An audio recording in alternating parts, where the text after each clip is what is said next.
Buenas tardes. Soy Jaime González, residente de segundo año de Medicina Interna. El día de hoy voy a dar la plática, la sesión de la Guía de la ADA del 2022. Bueno, como ya sabemos, la Guía de la ADA es una guía muy extensa. Yo hice un esfuerzo para tratar de hacerlo lo más sintetizado y condensado posible para que pues, sea esta plática lo más amena posible. Y el que guste de esta presentación y le sirva de algo, con gusto se las paso al terminar, porque son muchas tablas y que nos pueden servir a todos estando en el hospital en cualquier momento. Y bueno, voy a empezar. Antes que nada, voy a empezar con el temario. Aquí de la guía vamos a empezar con la clasificación y el diagnóstico. De igual forma, la prevención de la diabetes tipo 2, evaluación de comorbilidades, metas glucémicas, tecnología en diabetes, obesidad y control de peso, tratamiento extrahospitalario, el riesgo cardiovascular, la enfermedad renal crónica, retinopatía y neuropatía y generalidades del tratamiento intrahospitalario, ¿verdad? Como podemos ver, va a englobar un poco de todo. Lo traté de condensar lo más que pude. Y bueno, empezando con la clasificación y el diagnóstico, pues bueno, de manera muy puntual, como ya todos sabemos, la diabetes se clasifica en diferentes tipos, como es la diabetes tipo 1, que es la destrucción autoinmune de las células beta, que es ocasionado generalmente por una deficiencia que aquí es absoluta de la insulina. A diferencia de la diabetes tipo 2, que es generalmente una pérdida progresiva de la secreción adecuada de insulina, y esta más bien es por una resistencia a la misma, esta insulina. Y de los siguientes tipos que tenemos, pues bueno, hay muchos más que son los tipos secundarios que le podemos llamar, como por otras causas, que puede ser por MODY, por fibrosis quística, pancreatitis, o como podemos ver muchas veces en el hospital o en ciertos pacientes, que es ya inducido por ciertos medicamentos, específicamente como lo vimos mucho ahorita en el COVID y todo esto con los esteroides. Y pues bueno, no olvidemos también la diabetes gestacional, que el diagnóstico generalmente es en el segundo o el tercer trimestre del embarazo, en una paciente sin diabetes clara previo al embarazo. Y bueno, para definir de manera muy así, poniendo, digamos, en una tabla, cómo se define la prediabetes. La prediabetes es la glucosa en ayuno entre 100 y 125. De igual forma también la glucosa plasmática 2 horas posteriores a la prueba de la tolerancia a la glucosa oral, entre 140 y 199. Y una hemoglobina glucosilada entre 5.7 y 6.4%. Esto como tal en la prediabetes. En cuanto a la diabetes, para clasificarla es con una glucosa en ayuno por encima o igual de 126, una glucosa plasmática 2 horas posteriores a la curva de tolerancia de la glucosa oral, mayor a 200, con una glucosilada arriba de 6.5, o que hace un paciente que tiene síntomas de hiperglucemia o algún tipo de crisis hiperglucémica, teniendo ya una glucosa aleatoria, sin importar en los que ya mencioné ahorita previamente, arriba de 200. Y hay ciertos criterios de screening para los pacientes, para la diabetes o la prediabetes en pacientes que son asintomáticos, ¿verdad? Y esto es importante para siempre que vamos a estar en consulta con un paciente. Y estos son los adultos que tienen un IMC por arriba de 25 o que tengan un IMC por arriba de 23, que presentan uno o más de los siguientes, digamos, aspectos.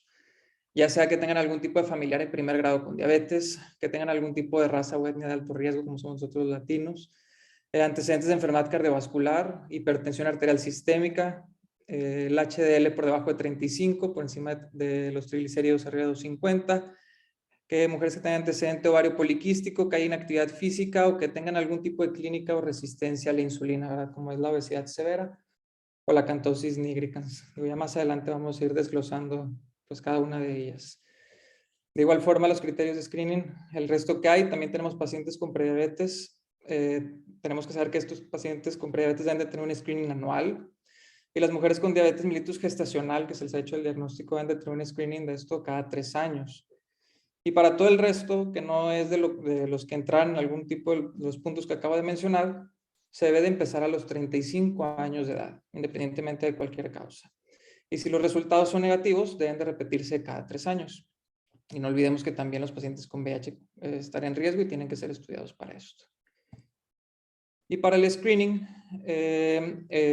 realmente, bueno, pues cuáles van a ser los estudios más apropiados para este tipo de pacientes que vayan a cumplir con los criterios para realizar un screening adecuado. Y pues bueno, generalmente la glucosa plasmática en ayuno, la glucosa plasmática 2 horas después de la curva de tolerancia de la glucosa y la hemoglobina glucosilada. Esos son generalmente los estudios que sí están, que nos menciona la guía aquí de la ADA, que son los apropiados para realizar un screening en estos pacientes que cumplen con estos propios criterios para realizarlo. En cuanto adentrándonos un poquito en la diabetes tipo 1, unos datos importantes en cómo se divide la diabetes tipo 1. Generalmente la más común es la inmunomediada y también menos frecuente la diabetes tipo 1 idiopática. La inmunomediada, la gran mayoría de los casos, pues bueno, digo, es el 5 al 10% de los casos de las diabetes en general. Y se da generalmente, como dice aquí, inmunomediada por autoanticuerpos contra los islotes o contra el GAD o el IA2 o el ZT8, que estos son los autoanticuerpos que van a generar ocasionando esto, ¿verdad? La tasa de destrucción de las células beta pues va a ser variable dependiendo de cómo es que llegue a suceder. Y estos pacientes, no todos, no es una regla general, pero suelen llegar a debutar con cetoacidosis diabética, como lo hemos visto ya en muchos casos en el hospital. Y no es, digamos, solamente en este tipo de pacientes, pero lo más frecuente es que es en niños y adolescentes, pero pues también puede llegar a ocurrir en edades más adultas. Y la diabetes tipo 1 idiopática, pues bueno, como su nombre lo dice, es que no tenga algún tipo de evidencia de que sea inmunomediada, ¿verdad? Que tenga algún tipo de autoinmunidad. Y esta es la minoría de los casos. Y en cuanto al screening en estos pacientes, en el diabetes tipo 1, la guía nos recomienda, digo, realmente lo menciona más que el screening se debe hacer con estos autoanticuerpos previamente mencionados, pero más que nada lo menciona como en contextos de estudios de investigación, o lo puedes llegar a considerar solicitar en pacientes que tengan algún antecedente familiar de primer grado con diabetes tipo 1, ¿verdad? Entonces, pues bueno, estas son las recomendaciones que nos dice la guía de la ADA y son unas generalidades muy puntuales de la diabetes tipo 1. Hay ciertos puntos importantes en esto de la clasificación que no tenemos que olvidar, que en caso de haber alguna diferencia importante entre los niveles de la hemoglobina glucosilada y los niveles plasmáticos de glucosa, tenemos que pensar en que algo nos está interfiriendo el resultado de la hemoglobina glucosilada. Y en dado caso, lo que más se recomienda es utilizar el punto de corte previamente mencionado para glucosa plasmática 2 horas posteriores a la prueba de la glucosa oral. Y también tenemos que tener en cuenta que va a haber ciertas condiciones que nos van a alterar los resultados de la hemoglobina glucosilada y que pueden no ser lo más, digamos, viable como para que nosotros lleguemos a algún diagnóstico de diabetes o para algún tipo de screening. Y estos son las hemoglobinopatías, el embarazo, de la deficiencia de glucosa 6-fosfato deshidrogenasa, el VIH, la hemodiálisis, transfusiones y la eritropoyetina, entre así las más frecuentes y las más comunes que pues pueden alterar nuestro resultado de la hemoglobina glucosilada. También nos recomiendan que se debe asegurar un consumo mínimo de 150 gramos, digamos, al día, los 3 días previos a la realización de la glucosa plasmática con esta curva de 2 horas. Va, digamos, no que un paciente decida hacer ayuno completo por 2 días y ir a hacerse la prueba, pues bueno, esto pudiera también alterar un poco el resultado. Y todo paciente, así como generalidad, que estuvo post-trasplantado, también debe recibir un screening para esto de la hiperglicemia. Para hacer el diagnóstico en el paciente debe estar estable con su inmunosupresión y se recomienda utilizar también la glucosa plasmática 2 horas posteriores a la curva de tolerancia oral a la glucosa. Y recordar también que la diabetes mellitus, pues bueno, estas causas secundarias que pueden ocasionar en pacientes post-pancreatitis, que pueden ocurrir solamente en un solo episodio posterior a la pancreatitis. Entonces también tenerlo en cuenta que es un factor de riesgo importante para desarrollar una diabetes mellitus. Y puntualmente la diabetes mellitus gestacional, pues bueno, recordando lo de los screenings más que nada, previo a las 15 semanas de gestación, el screening solamente en caso de haber factores de riesgo y ya a los 24 o 28 semanas ya el screening en caso de no haber factores de riesgo. Que como quiera más adelante vamos a platicar un poquito de esto. Y bueno, entrándonos en la parte de la prevención de la diabetes tipo 2. Lo quise poner igual como lo menciona en la guía de la ADA, como este cuestionario que lo puede hacer cualquier persona de manera, digo, esto es como para el público en general, que puede dar un puntaje dependiendo de la edad, de si es hombre o mujer, de si ha tenido algún tipo de diabetes gestacional, antecedentes familiares y antecedentes de hipertensión o inactividad física. y ya un puntaje que se da con base a, digamos, al peso y la talla. Y así teniendo un puntaje arriba de 5, pues el mismo paciente puede darse cuenta de que pudiera ya estar en un riesgo a tener diabetes tipo 2 y esto puede hacer que acudan tempranamente a valoración con un médico y que ya se pueda hacer el estudio completo para el abordaje diagnóstico o el screening preventivo para la diabetes tipo 2. Hay ciertas recomendaciones que también nos menciona la guía sobre la prevención en los pacientes y es en cuanto a referir sobrepeso u obesidad con alto riesgo de diabetes tipo 2 a programas de cambios en estilo de vida para lograr mantener un 7% de peso menos e incrementar actividad física por lo menos a 150 minutos a la semana. Hacen mucho énfasis en esto, ¿verdad? En que como si hay, sobrepeso u obesidad y estamos a tiempo de hacer cambios en el estilo de vida, objetivos, ¿verdad? Ya con un peso establecido, una cantidad de minutos a la semana de ejercicio, pues podemos empezar a prevenir con esto la progresión a la diabetes. Se debe de considerar, mencionan que puedes llegar a considerar la terapia con metformina en pacientes que tienen el diagnóstico de prediabetes, especialmente en aquellos pacientes que tienen entre los 25 y 59 años de edad y que tienen un IMC que ya los cataloga por arriba de la obesidad grado 2, con una glucosa plasmática en ayunas por encima de 110 y una hemoglobina glucosilada en el 6%, ¿verdad? Entonces esto ya nos está dando a entender que podemos empezar aquí un manejo farmacológico con estos pacientes con prediabetes. Y bueno, mencionan también que se deben de hacer mediciones periódicas en caso de iniciar con metformina de vitamina B12 por las alteraciones que pueden ocurrir al estar con la metformina.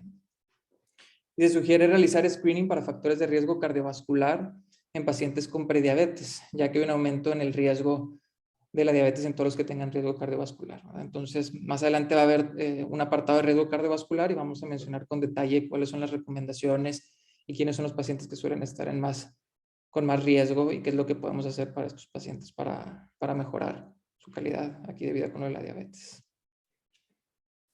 Y bueno, adentrándome a la evaluación de las comorbilidades, aquí también me quise ponerlo igual como lo menciona la guía, de cómo empezar esta evaluación de comorbilidades de los pacientes cuando nosotros tenemos, digamos, una visita inicial de un paciente que apenas se va a empezar a abordar para esto, ya sea para screening o para diabetes, lo que tenemos que hacer en el seguimiento de visita y lo que tenemos que hacer en la visita anual que hagamos con estos pacientes. Digo que generalmente aquí como lo podemos ver y como lo viene aquí diferenciado, pues generalmente iniciando, ¿verdad? Con los antecedentes médicos y familiares de los pacientes, que generalmente se hacen, como todos lo hacemos con todos los pacientes, no nomás con los de diabetes, con todos sus antecedentes, ya sean familiares o ya propiamente de la diabetes, y los antecedentes personales y complicaciones y comorbilidades que puedan llegar a tener. Y cómo es que nosotros desde la primera consulta tenemos que estar indagando y buscando realmente algún tipo de antecedente que pueda llegar a ser más comorbilidades del paciente, como hipertensión, anormalidad en los lípidos, micro, macro o complicaciones micro, macrovasculares, visitas con el oftalmólogo y con ciertos especialistas, y son cosas que nosotros tenemos que estar vigilando desde la primera visita y generalmente también en la que hagamos en la visita anual para estar dando ese seguimiento. De igual forma, tenemos que estar al pendiente y bien dándole seguimiento a los factores del comportamiento que puedan llegar a tener los pacientes, que esto puede llegar a tener repercusión en, digamos, en la calidad del tratamiento, de la respuesta al tratamiento que nosotros estamos haciendo, dependiendo si el paciente, digamos, está teniendo patrones distintos en la alimentación o del peso, está aumentando la cantidad de tabaco o alcohol o sustancias o actividad física. Y pues bueno, son cosas que tenemos que estar dándole seguimiento regularmente al paciente porque esto no podemos dejarlo a un lado y nomás dar el medicamento y dejar a un lado todas las comorbilidades que pueda llegar a tener el paciente. Entonces tenemos que ver al paciente como un todo y siempre estarnos ajustando dependiendo de los cambios de comportamiento que pueda llegar a tener el paciente en algún punto. Y también en cuanto a los medicamentos, generalmente aquí sí lo mencionan que lo recomiendan desde la visita inicial en las de seguimiento y en las anuales, que pues ir viendo qué es lo que está tomando el paciente, si algún medicamento nuevo se agregó o continúa siendo los medicamentos que estamos dando nosotros, cómo estar siguiendo digamos, los medicamentos que le damos y la tolerancia a estos mismos. Entonces así podemos ir a llegar a hacer ajustes. De igual forma, pues bueno, la exploración física completa que tenemos que estar haciendo en todos los pacientes desde la visita inicial a las de seguimiento y en las anuales, para ir evaluando las comorbilidades más adelante. Y la evaluación de los laboratorios para ir viendo si hay, digamos, una buena respuesta, por ejemplo, con la hemoglobina glucosilada, si es que no tenemos una previa a los 3 meses. Y también ir viendo, al menos en la visita anual y en la de inicial, claro, todas las cuestiones de comorbilidades que puedan llegar a modificarse, como es el perfil de lípidos, cómo pueden ir modificándose, las pruebas de función hepática que pueden alterarse por ciertos fármacos, si el paciente empieza a tener datos de nefropatía, de diabética, como también pueden llegar a tener también autoinmunidad en los diabetes tipo 1, que puedan llegar a tener un hipotiroidismo asociado por una autoinmunidad, y también dar seguimiento a vitamina B12 si estamos con la terapia metformina. Entonces, como podemos ver, realmente la evaluación de las comorbilidades se tiene que estar haciendo de manera periódica, visual, y no solamente es de dar el seguimiento con el tratamiento, ¿verdad? Tenemos que ver el paciente como un todo. Y hay ciertas recomendaciones que nos dan más adelante también aquí la guía de la ADA, que se debe realizar una evaluación médica completa, como lo había mencionado previamente en la visita inicial, para lo siguiente, ¿verdad? Para confirmar el diagnóstico de la diabetes, para evaluar posibles complicaciones de diabetes y comorbilidades, revisar el tratamiento previo y desarrollar un plan para el paciente. Y como también había mencionado, todo paciente con diabetes tipo 1 deben de ser estudiados también para enfermedad tiroidea autoinmune, y todo paciente con diabetes tipo 2 con elevación de enzimas hepáticas o datos de hígado graso por ultrasonido debe de ser evaluado para MAFLD o fibrosis hepática. Entonces, esto mismo para la evaluación de las comorbilidades de los pacientes con diabetes cuando se nos van presentando a nosotros en la consulta. Y de igual forma tenemos que en esta evaluación tener claro que todos los pacientes puedan llegar a tener un riesgo de hipoglicemia, y hay pacientes que tienen más riesgo de desarrollarlo que otros. Y hay factores que incrementan este riesgo de la hipoglicemia, como es ya estar en un uso de insulinas, que estén con el uso de las sulfonilureas, que cada vez está menos frecuente el utilizarlo, pero nosotros lo seguimos viendo en los hospitales. Que tengan enfermedad renal crónica, que sea una diabetes de larga evolución, que es un paciente frágil, que esté con polifarmacia o que ya tengan antecedentes de hipoglicemia. Entonces, siempre también cuando estemos evaluando a los pacientes, es algo importante que tenemos que tener en cuenta, porque pues, la hipoglicemia aumenta la mortalidad en los pacientes, tanto en casa como intrahospitalario.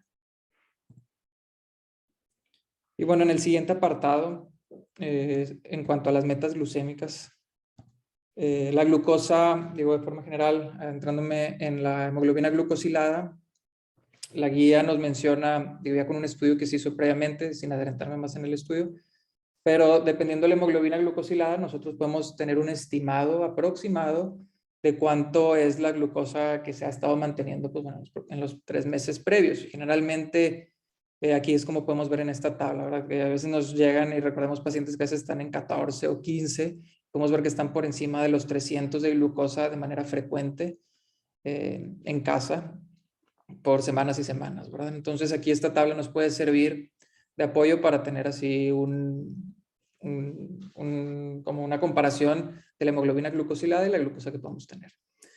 Y nos menciona unas metas, la guía, de metas que tenemos que tener en la población en general, que es una hemoglobina glucosilada por debajo de 7, una glucosa capilar preprandial entre 80 y 130, y una glucosa capilar pico postprandial por debajo de 180. Y estas metas en la población en general, claro, con diabetes. Y nos menciona que, y lo quise poner de la manera igual como viene en la guía, porque nos mencionan que diferentes de estas metas nosotros podemos ser entre menos o más exigentes dependiendo del tipo de paciente, ¿verdad? Hay que individualizar estos valores dependiendo del paciente porque no va a ser lo mismo entre uno y otro. Y estos objetivos, estas metas se tienen que individualizar dependiendo de la duración de la diabetes, la edad, la expectativa de vida, las comorbilidades, el riesgo cardiovascular, las complicaciones micro-macrovasculares, el riesgo no a hipoglicemia y ciertas consideraciones del paciente de manera individual. Y nos mencionan esta gráfica, tenemos como esta gráfica aquí que nos mencionan, que hay ciertas características que usualmente no son modificables en un paciente y otras que sí pueden ser potencialmente modificables, que nos pueden hacer a nosotros volvernos, digamos, o más exigentes o menos exigentes en cuanto a los niveles de la hemoglobina glucosilada. Y como lo mencionaba ahorita, ¿verdad? No sé si tenemos un paciente en las cuestiones no modificables, como lo pueden ser el tiempo que lleva ya con la duración de la enfermedad o la expectativa de la vida. Si esta expectativa es más corta, pues bueno, podemos ser un poco menos exigentes. O las comorbilidades, si tiene comorbilidades importantes más severas o complicaciones vasculares ya más establecidas, nosotros podemos ser un poco menos exigentes. Y por otro lado, hay ciertas otras cuestiones sí modificables, más bien como la preferencia del paciente o el sistema de soporte o qué tanto el paciente puede tener capacidad de dar un seguimiento o tener acceso a los medicamentos.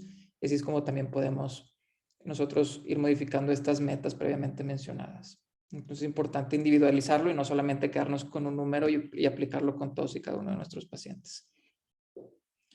Y con esto de la hipoglicemia, recordar que hay niveles de hipoglicemia. El nivel 1 entre 54 y 70, el nivel 2 por debajo de 54 y en el nivel 3 en el que tengamos una alteración en el estado de conciencia, en el cual generalmente los síntomas de un paciente con hipoglicemia van de confusión, irritabilidad, diaforesis, alteración en el estado de conciencia y taquicardia. Son síntomas un poquito inespecíficos, pero que nos pueden hacer pensarlo siempre en un paciente que está con medicamentos antidiabéticos. ¿Y qué es lo que nos recomiendan las guías para un paciente con una hipoglicemia? Bueno, se pueden dar entre 15 y 20 gramos de glucosa, que es el tratamiento de elección cuando estamos en menos de 70 gramos en todo paciente que permanezca consciente y que se pueda dar por vía oral. Y mencionan que pues, puede ser cualquier carbohidrato que podamos dar para aumentar rápidamente los niveles de glucosa. Mencionan que también se puede dar glucagón en todo paciente mayor con ya nivel 2 o nivel 3. Y las hipoglicemias de repetición nos obligan a revalorar el tratamiento y mencionar si lo que se está dando es lo más adecuado con el paciente en caso de que esté ocurriendo la hipoglicemia secundario a un sobretratamiento con el paciente. Y hay que aumentar las metas en pacientes con riesgo de hipoglicemia. Si un paciente tiene más riesgo a llegar a estos números, pues a lo mejor las metas tenemos que irnos un poquito más arriba, como lo habíamos dicho previamente, que tenemos que individualizarlo en todos nuestros pacientes. Y bueno, en cuanto a la tecnología, lo cual se ha visto cada vez más implicada, pues bueno, con todo el uso de los dispositivos, el nuevo que hay ahorita para diabetes. De forma general, la tecnología en diabetes es un término que está utilizado para describir los aparatos que utilizan los pacientes con diabetes para mejorar el manejo de su condición desde cambios en el estilo de vida hasta monitoreo de los niveles de glucosa. La tecnología se ha expandido en los últimos años, como lo hemos estado viendo, y ya tenemos estos dispositivos híbridos que monitorizan la glucosa y administran la insulina de manera automática, que ahorita se les voy a mostrar. La tecnología en conjunto con una buena educación y seguimiento del paciente puede mejorar su calidad de vida. Y para elegir un dispositivo hay que individualizar también al paciente con base a las necesidades específicas del mismo y sus habilidades y posibilidades de poder hacer un buen uso de estos dispositivos y pues que realmente brinden un beneficio más que algún riesgo, porque pues bueno, a fin de cuentas es estar administrando algún medicamento y tiene que haber un buen conocimiento de cómo utilizar estos dispositivos. Y al prescribir algún dispositivo debemos asegurar, como les mencionaba, un entrenamiento previo para el correcto uso del mismo. Digo, el que ya lleva mucho tiempo y nosotros conocemos el más frecuente es la glucometría normal, el monitoreo de la glucosa. Ya existen también desde hace tiempo los monitoreos de glucosa continuo, como los podemos ver aquí, que generalmente se utilizan más los pacientes con diabetes tipo 1, y las bombas de insulina, que utilizan también el monitoreo continuo, que pueden ir sensando aquí a la bomba de insulina para que esté administrando generalmente o hasta de manera automática los niveles de insulina, los valores de insulina más bien, diariamente. Y hay recomendaciones sobre estos dispositivos que nos recomienda la guía.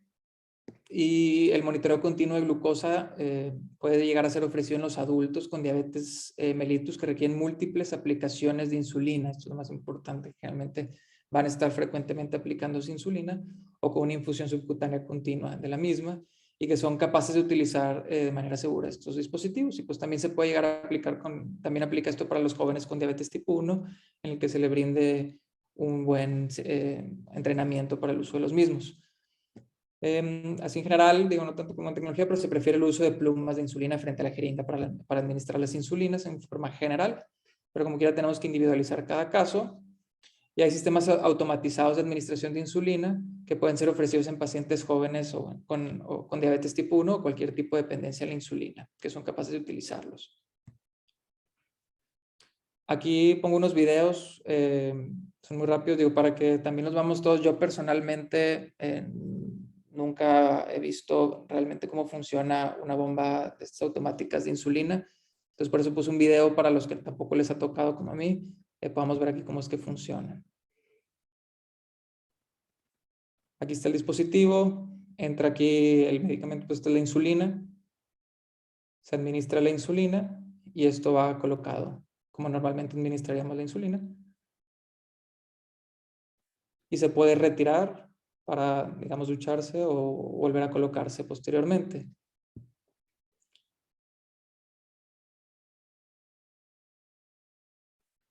Y con aquí con el aparato de las bombas, pues el paciente hasta el mismo durante los alimentos que sepan que van a necesitar una cantidad más altas, pueden llegar a dar bolos de insulina sin necesidad de inyectar y administrar de manera externa más insulina, ya porque pues, aquí ya está, digamos, por donde se va a estar administrando.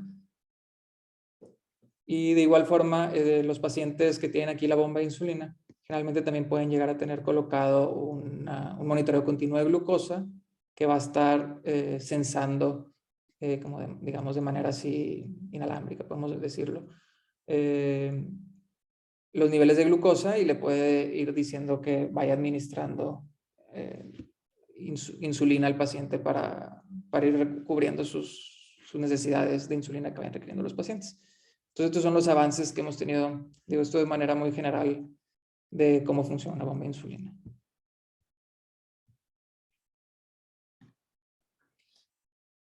Y bueno, en cuanto a la obesidad y el control de peso,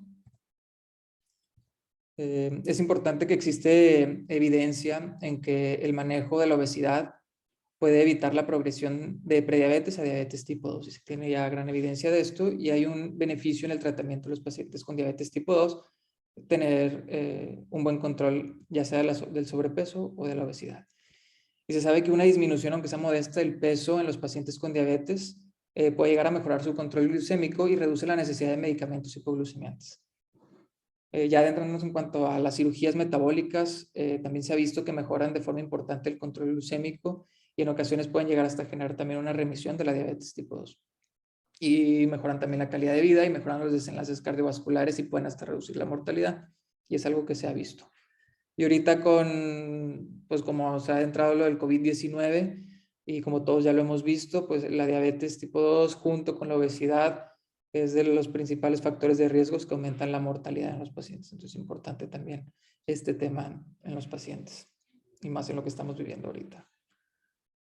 Importante, tenemos que calcular las recomendaciones en cuanto al sobrepeso y la obesidad. Es calcular el IMC en cada visita anual y hacer una trayectoria con los cambios que está presentando el paciente. Tenemos que calcular una dieta de actividad física que debe ser implementada para lograr mantener al menos una reducción del 5%, no solamente lograrla, sino más bien mantenerla. Eso es lo importante también con los pacientes con sobrepeso u obesidad. El tratamiento farmacológico es efectivo al ser utilizado en conjunto con dieta y actividad física en pacientes que tienen un IMC por arriba de 27. Claro que se debe de considerar los riesgos y los beneficios de utilizar los fármacos para perder peso. Y se menciona que estos fármacos, que al momento de utilizarse, si se logra perder más del 5% de peso en los primeros 3 meses, se considera que fue efectivo el fármaco para perder de peso. Y en caso de fracaso, de que no haya ocurrido esto, pues se recomienda ya sea o suspenderlo como tal o cambiarlo. Y la cirugía metabólica se recomienda generalmente en los pacientes con un IMC por arriba de 40, que no logran bajar de peso, ni con mejoría en comorbilidades, ni con métodos no quirúrgicos. Y aquí nomás menciono cuáles son los medicamentos, digo así nomás muy puntual, de cuáles son los medicamentos aprobados por la FDA para bajar de peso en los pacientes con diabetes tipo 2, que es la fentermina, el orlistat o la fentermina con topiramato. Yo no me voy a adentrar mucho en este tema, pero lo que hace mucha mención la guía sí, es de que hay que, claro, individualizar al paciente bien y no todos los pacientes con que tengan arriba de un IMC en 27 se les debe dar claramente fármacos para bajar de peso. Se tiene que individualizar mucho el caso. Y bueno, en cuanto al tratamiento extrahospitalario, que nos recomiendan en las guías. Puse textualmente, como lo mencionan, en cuanto primero voy a empezar con la diabetes tipo 1, que la mayoría de los pacientes con diabetes tipo 1 deben de ser tratados con múltiples inyecciones, ya sean prandiales o basales de insulina, o ya sea con bombas continuas, como ahorita lo habíamos mencionado. Y recordemos, generalmente la base del tratamiento en la diabetes tipo 1 pues es la insulina, porque son pacientes que no tienen insulina como tal. La mayoría de los pacientes con diabetes tipo 1 van a utilizar insulinas de acción rápida para reducir el riesgo de hipoglicemia, y los pacientes con diabetes tipo 1 deben de recibir educación en cómo utilizar bien estos medicamentos, porque se tienen que ir, titulando un poco ahí dependiendo de la ingesta de carbohidratos, las dietas de proteínas y la actividad física que se va a realizar. Entonces realmente se vuelve hasta algo multidisciplinario. Hay un gran número de regímenes de esquemas de insulina para la diabetes tipo 1. Aquí se resumen de manera muy general. Aquí podemos ver, por ejemplo, que dependiendo del régimen que se utilice de esquema de insulina para el tipo 1, va a haber diferencias tanto en la flexibilidad de su uso, como el riesgo de hipoglicemia, como su costo para el paciente. Entonces, como como lo he mencionado el día de hoy, pues se tiene que individualizar con nuestro paciente. Y pues bueno, puede haber que sean de múltiples inyecciones diarias, ya sea con de acción larga, rápidas, ultra rápidas. Generalmente son más flexibles, están como que en el punto intermedio, que son flexibles, que tienen riesgo intermedio, digamos, y un costo intermedio también. Y tenemos las otras opciones que pueden ser ya unas cuantas que son ya más premezcladas o mezcladas, como NPH con rápida o ultra rápida, NPH con rápidas también, o como les mencionaba aquí, ¿verdad? Las que vienen mezcladas o premezcladas, que son las que tienen, como digamos, menor flexibilidad, menor riesgo de hipoglicemia, menor costo. Y las que son más flexibles y las que tienen menos riesgo de lo de la hipoglicemia, pero que son las más costosas, pues son donde ya entran todo lo que había mencionado previamente con las infusiones estas de insulina, ya con la tecnología, con las bombas de infusión. Pongo unos ejemplos aquí de los regímenes que menciona la guía para la diabetes tipo 1. Y, por ejemplo, aquí tenemos el primer régimen que mencionan. Aquí podemos ver LAA es de las que son long acting, y las de dosis flexible, o sea, que utilices una de larga acción con dosis flexibles ya sea de ultra rápida o rápida en las comidas. Y la de larga acción es el 50%, es una dosis diaria, el 50% de la dosis total del día, y se va a realizar entre las comidas de manera, digamos, preprandial, las rápidas o las ultra rápidas, basados con el factor de sensibilidad a la insulina.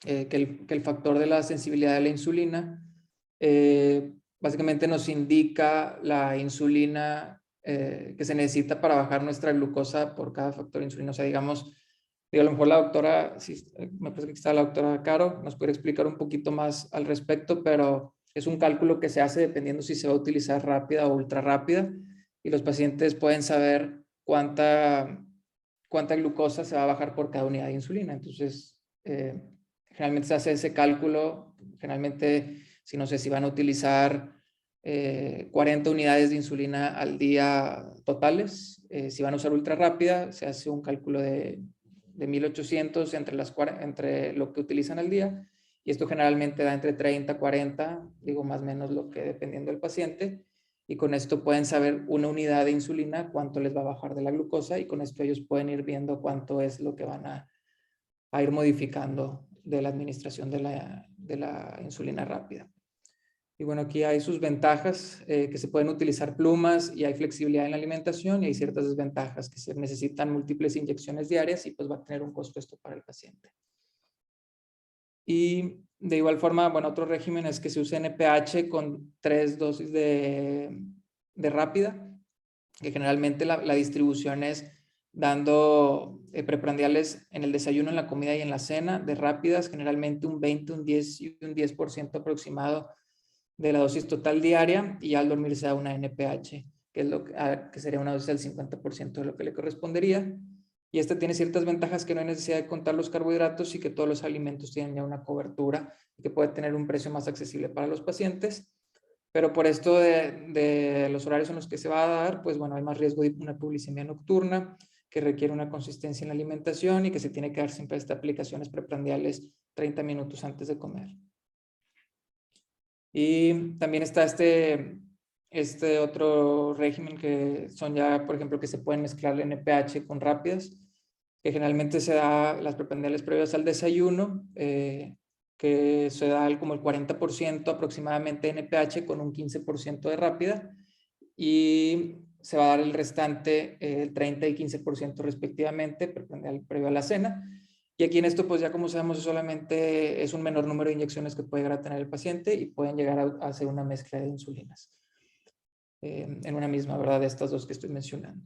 Y las desventajas es que puede haber un riesgo de hipoglicemia por la tarde en estos pacientes por la hora en la que se utiliza, y puede haber un poco de dificultad para llegar a las metas de la hipoglicemia. Y digo, aquí si la doctora Caro pudiera nomás complementar lo que llega a decir aquí, en cuanto, quería mencionar cómo lo mencionan la bomba de insulina. Personalmente ni he estado en contacto con un paciente con bomba de insulina, y si ahorita la doctora me pudiera complementar con lo que vaya a decir, pero el tiempo y la distribución en la que mencionan, en que se dan las bombas de insulina, generalmente es una liberación basal que se va a estar dando de ultra rápida o rápida, que va a ser entre el 40 y el 60% de la dosis total de insulina que le toque, y se van a hacer estas correcciones también con el factor de sensibilidad de insulina, generalmente unos 15 minutos antes preprandial. Y esto pues tiene ventajas, que se puede ajustar con tasa de variaciones de sensibilidad a la insulina por hora del día, dependiendo, y puede incrementar las unidades por fracción. Sin embargo, pues bueno, es la más costosa. Tiene que portar el dispositivo, como lo habíamos visto en el video previamente, y pues es poco frecuente, pero puede llegar a ocurrir una infección en el sitio del dispositivo. Y bueno, eso es en cuanto a la bomba de la insulina. En cuanto a las recomendaciones del tratamiento de la diabetes tipo 2, el tratamiento de primera línea va a depender de las comorbilidades, de los factores de tratamiento centrados en el paciente y las necesidades del manejo. Generalmente, de forma muy general, va a incluir la metformina y cambios en el estilo de vida, así menciona. Claro que ya individualizando más, se menciona que los agonistas de GLP-1 o los inhibidores de los GLT-2 con o sin metformina pueden ser apropiados para el tratamiento inicial en los pacientes con diabetes tipo 2 que tienen alto riesgo para enfermedad cardiovascular aterosclerótica, insuficiencia cardíaca o enfermedad renal crónica. La metformina debe ser continuada al inicio de la insulina, o sea, no es una, digamos, como una contraindicación, como ya lo sabemos, por los beneficios glucémicos y metabólicos. Y la combinación temprana de medicamentos puede ser considerada en ciertos pacientes para evitar la falla del tratamiento en estos pacientes. Y más de las recomendaciones en esto del tratamiento, ya en el tipo 2, en la introducción temprana de la insulina, hay que considerarla cuando hay evidencia ya sea de catabolismo en la clínica del paciente, que tenga síntomas de hiperglucemia, que tengamos una hemoglobina glucosilada por arriba de 10 o una glucosa por arriba de 300. Entonces esto ya nos hace pensar que tenemos que empezar de manera temprana tratamiento con insulina. Los pacientes con diabetes tipo 2 se prefiere el uso de agonistas de GLP-1 sobre la insulina siempre y cuando esto sea posible, y lo vamos a ver ahorita como lo mencionan en los algoritmos. Y en caso de usar insulina, también, pues bueno, en dado caso se recomienda en conjunto con el uso de un agonista de GLP-1. Y tenemos que reevaluar cada 3 a 6 meses el apego y el uso de los medicamentos para hacer los ajustes necesarios en estos pacientes. Bueno, aquí es todo digamos, el resumen que la guía nos pone de las recomendaciones de cómo ir siguiendo el tratamiento farmacológico en los pacientes con diabetes tipo 2, que digo, más adelante como quiera voy a ir mencionando punto por punto, pero como ya había mencionado, la primera línea generalmente depende de las comorbilidades y va a depender del paciente, y generalmente incluye metformina y cambios en el estilo de vida. Ya si hay factores de riesgo cardiovascular, que ahorita los voy a mencionar, o que haya falla cardíaca o enfermedad renal crónica, es cuando ya empiezan a ver puntos más que nosotros tenemos que considerar para considerar un medicamento como tal. Por ejemplo, aquí lo podemos ver cuando los pacientes que tienen falla cardíaca, pues se recomiendan más los inhibidores de los ISGLT2 que tienen mayor beneficio. O por ejemplo, los que tienen mayor riesgo cardiovascular con factores de riesgos pueden ya ser los agonistas de receptor GLP-1 o los ISGLT2, ¿verdad? O los que están ya con enfermedad renal crónica, dependiendo si tienen o no albuminuria, es ya lo que se pudiera llegar a preferir, ¿verdad? Si en los pacientes con enfermedad renal crónica con albuminuria, como lo podemos ver aquí, preferentemente son los inhibidores de SGLT2. Y en caso de que no tengan albuminuria, lo que nos mencionan es de que pueden llegar a utilizarse o inhibidores de agonistas de GLP-1 o inhibidores de SGLT2. Y tenemos que, pues bueno, ir viendo nuestras metas e ir viendo si dependiendo de los medicamentos que les estamos dando a nuestros pacientes, estamos teniendo una buena respuesta. En caso de no tenerlas, pues bueno, tenemos que revalorar al paciente y hacer consideraciones específicas en caso de que se tengan que hacer terapias duales en conjunto o agregar insulina en caso de ser necesario, o también considerar ciertas cosas importantes dependiendo de cada paciente, ya sea si tienen riesgos de hipoglicemia o que no tengan, por ejemplo, acceso a medicamentos de los más recientes que tienen un costo más elevado y ya se pueden llegar a utilizar los medicamentos que tienen menor costo, como aquí los pueden mencionar, en dado caso, ya si no tenemos buen control, sulfonilureas o las tiazidas.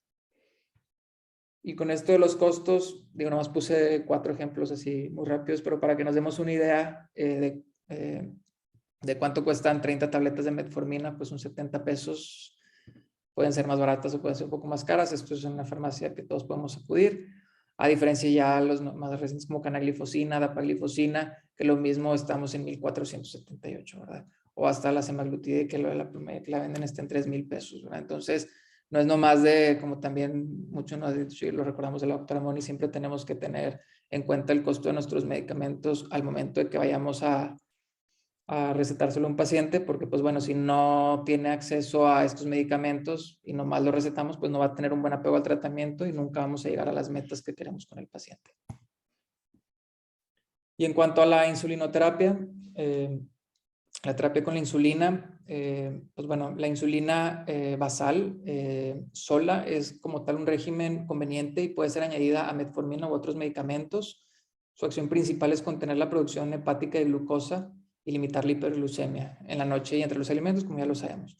Nos recomiendan que dosis iniciales en los pacientes pueden ir entre 0,1 y 0,2 unidades por kilo al día y que ya se va a ir titulando de manera individual entre cada paciente y ya pues, las insulinas basales que conocemos.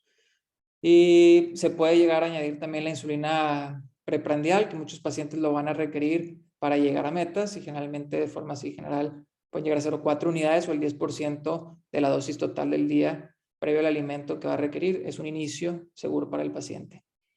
Y se pueden ya iniciar terapias combinadas generalmente ya cuando estamos con una dosis de insulina basal arriba de 0,5 unidades por kilo al día y seguimos sin llegar a metas de hemoglobina glucosilada.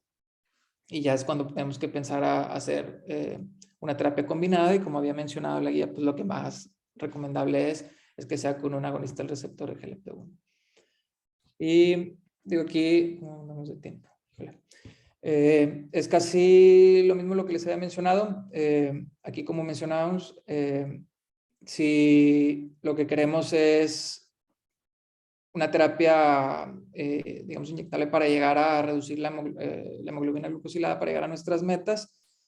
Generalmente primero lo que nos recomiendan es iniciar con un agonista de GLP-1 antes de iniciar con insulina en estos pacientes, y si seguimos ya por arriba de las metas, ya podemos pensar en agregar una insulina basal con las dosis que lo había mencionado.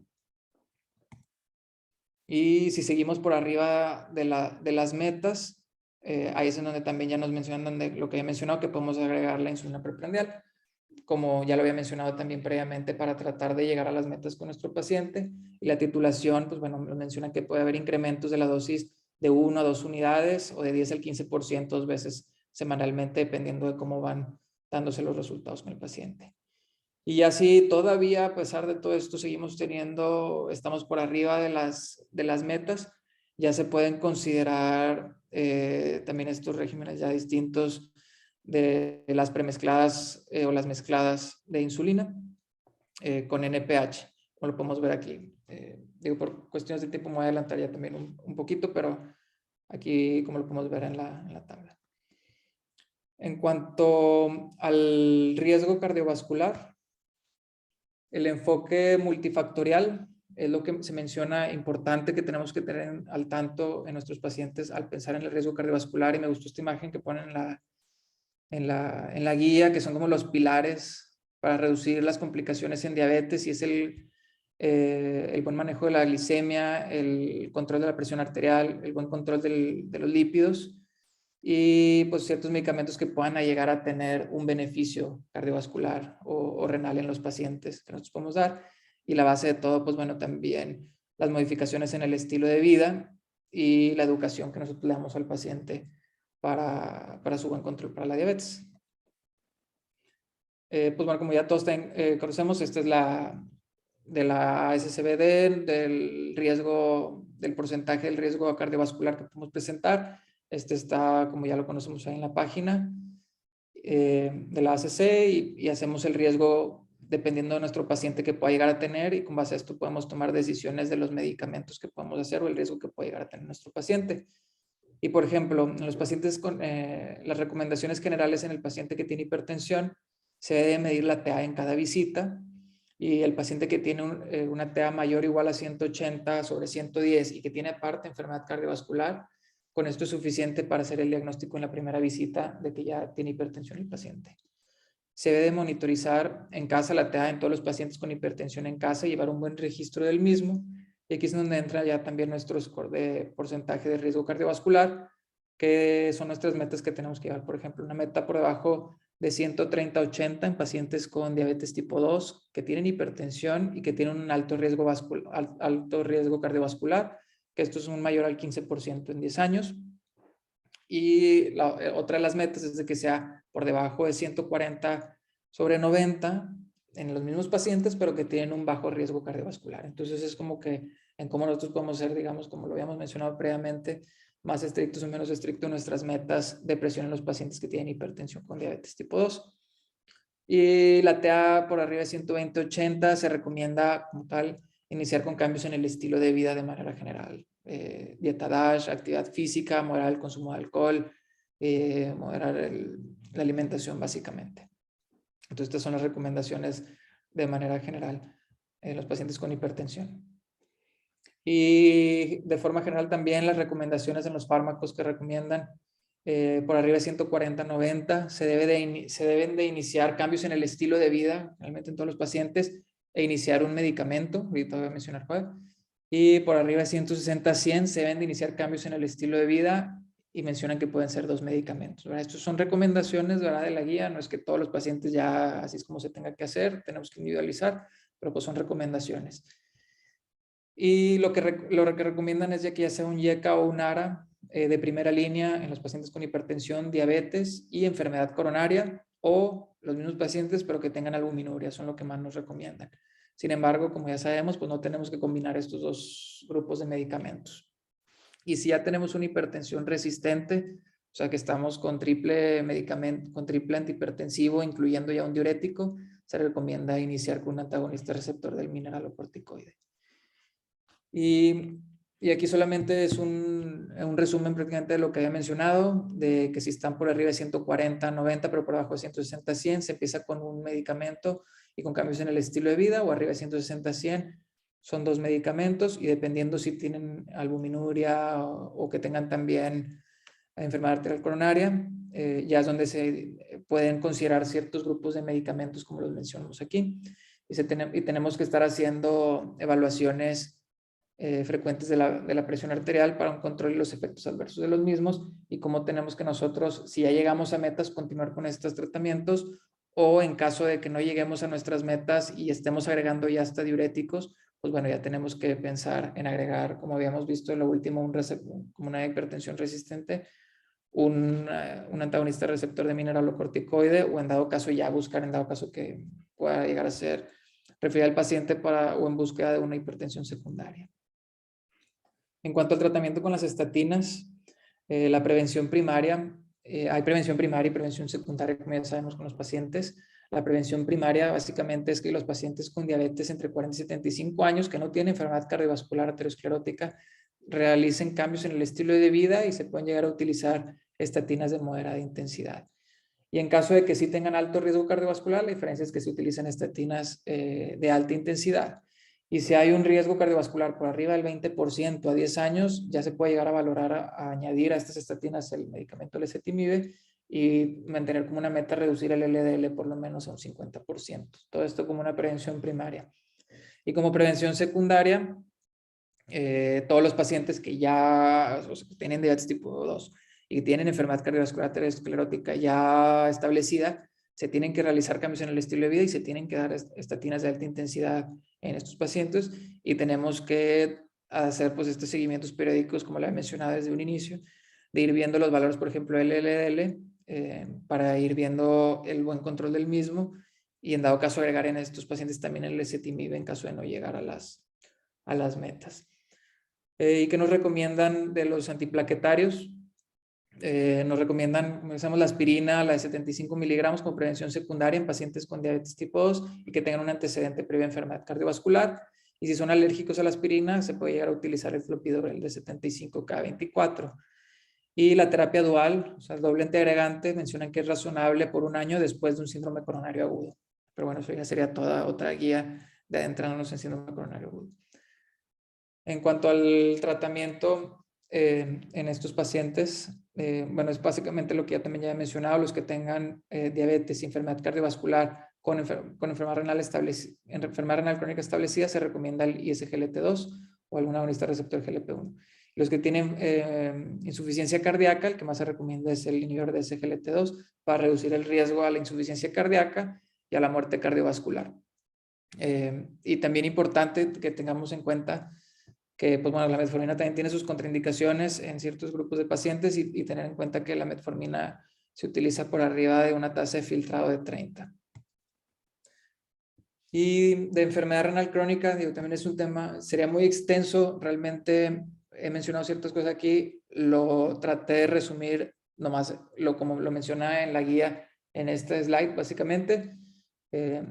Sería provechoso en otra sesión hablar con mayor detalle al respecto de esto, pero mencionan que la vigilancia y el tratamiento, en resumen, como ya hemos mencionado, los pacientes con diabetes tipo 1 de duración que tienen más de 5 años y todos los pacientes con diabetes tipo 2 debemos de hacer una medición de la tasa de filtrado y una albuminuria anualmente para ir buscando, en dado caso, complicación de nefropatía diabética. Como ya se ha visto, los inhibidores de SGLT2 es lo más recomendado en los pacientes con enfermedad renal crónica porque se ha visto que reducen la progresión de esta enfermedad y los eventos cardiovasculares. Mencionan que no hay que retirar como tal los YECAS o los ARAS en casos de que haya algún aumento discreto menor al 30% de la creatinina sérica.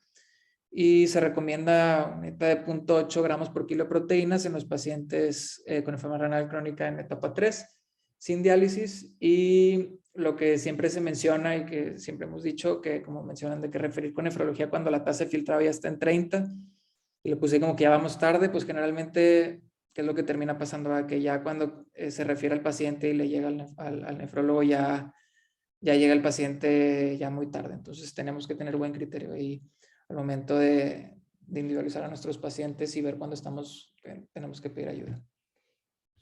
Y en cuanto a retinopatía y neuropatía, puntualmente, la diabetes tipo 1 se debe acudir con oftalmología entre los primeros 5 años y la diabetes tipo 2 tiene que ser al momento del diagnóstico. Básicamente eso es como que algo importante que tenemos que tener en mente. Y referir con el oftalmo, claro, en cualquier grado de edema macular y de generalidad de pues, bueno, la fotocoagulación panretinal. Digo, eso ya es parte del oftalmólogo, pero es el tratamiento indicado que tenemos que saber para evitar la pérdida de la visión en los pacientes que tienen un alto riesgo de la retinopatía diabética proliferativa. Y la presencia de retinopatía no es una contraindicación para utilizar aspirina como cardioprotector, tenerlo nomás también en cuenta nosotros. Y en cuanto a la neuropatía, es similar en cuanto a la vigilancia y el seguimiento. En la tipo 1 tiene que ser en los primeros 5 años al diagnóstico y en la tipo 2 debe ser al momento del diagnóstico. Se debe hacer una evaluación de polineuropatía simétrica distal, ¿verdad? Hay que evaluar la temperatura, la prueba de alfiler y la vibración. Se debe hacer anualmente el test de monofilamento y los medicamentos más recomendados por la guía para neuropatía de los pacientes es pregabalina, gabapentina o la duloxetina, que son las opciones para el dolor neuropático que pueden presentar los pacientes. Entonces, lo resumí solamente en esta tabla. Y en cuanto al tratamiento intrahospitalario, digo, también es todo un tema que pudiera ser toda una sesión completa. Es la última parte, de hecho, de la guía y lo resumí así en como 8 puntos importantes para fines de esta presentación. Y el tratamiento intrahospitalario realizó una hemoglobina glucosilada a todo paciente hospitalizado con diabetes o hipoglicemia por arriba de 140 si no se ha realizado en los 3 meses previos. Es importante. Hay que iniciar tratamiento con insulina, es importante, en glucosa por arriba de 180 y nuestras metas intrahospitalarias, como también ya sabemos, son distintas a todo lo que estuvimos hablando de los pacientes extrahospitalarios. Y nuestra meta debe ir entre 140 y 180.